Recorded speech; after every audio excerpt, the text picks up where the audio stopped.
Yo, what is good, YouTube? Krishan checking back in with another video.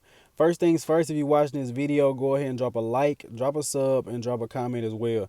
And rumor has it, man, YouTube has made it so if you want your channel to grow, you actually have to like the video, you have to comment on it next, then you sub, and you have to turn on post notifications, man. They're making it so complicated for us to grow. So just go ahead and do all that for me, guys.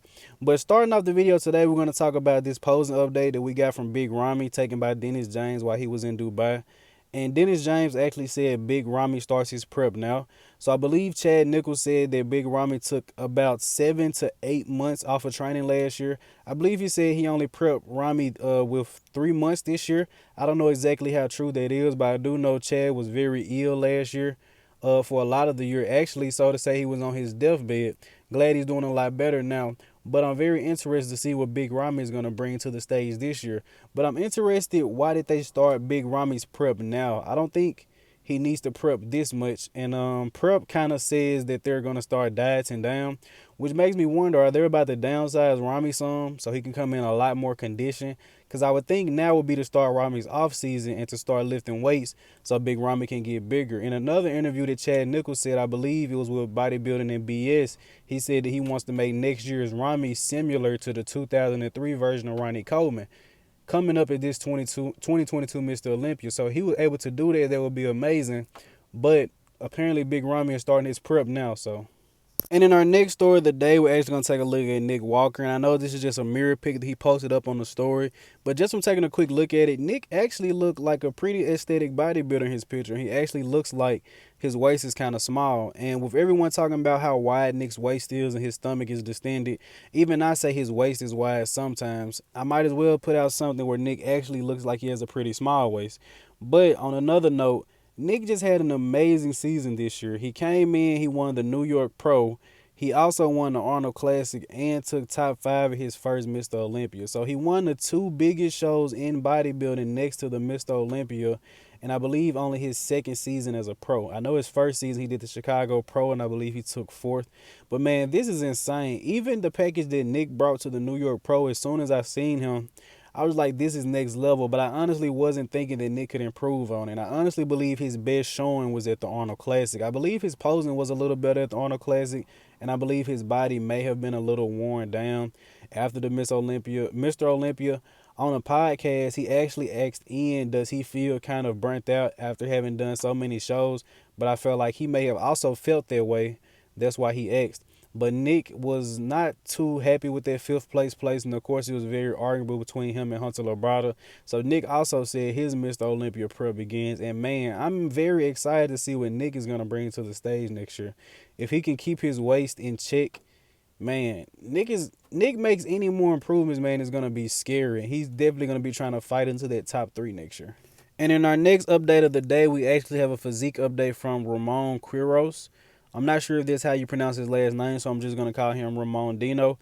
But I'm pretty sure you guys know he placed 5th at this year's Classic Physique Mr. Olympia. Him and Urs were the 2 younger guys that got a lot of recognition this year, both placing 4th and 5th. And this guy has a very impressive physique, man.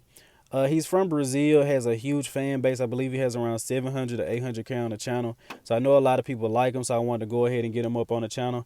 He honestly looks kind of more like a bodybuilder to me. In my honest opinion, I would actually be interested to know, if you guys know, put in the comment section below, how far is he from the Classic Physique weight cap. And I actually have a very interesting video coming out soon about Classic Physique. But this guy looks amazing, man, and definitely has a bright future. Excited to see what he's going to do.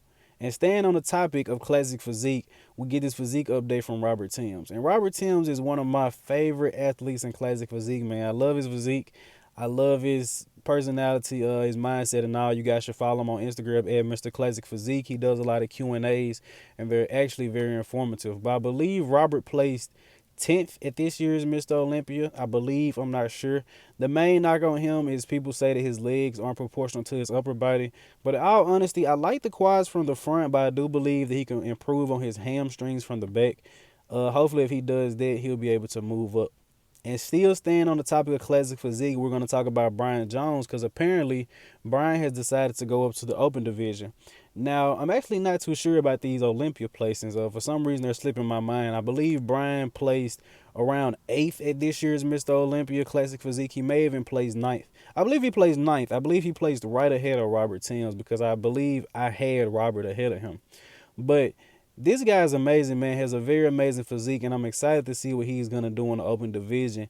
And just going up to the open, only thing I can really say is, as long as he maintains his waist and keeps it in check, man, he's gonna have a crazy physique.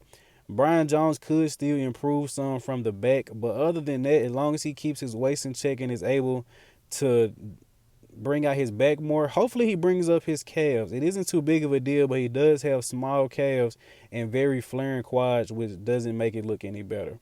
But I'm very excited to see him in the open division. I'm actually also very excited to see Tonio Burton in the open division after taking 4th at the Legion Sports Fest. But that's going to be the video for today, you guys. I hope you did indeed enjoy it. Once again, I have a very, very interesting video coming for you guys soon, man. Stay tuned on the channel.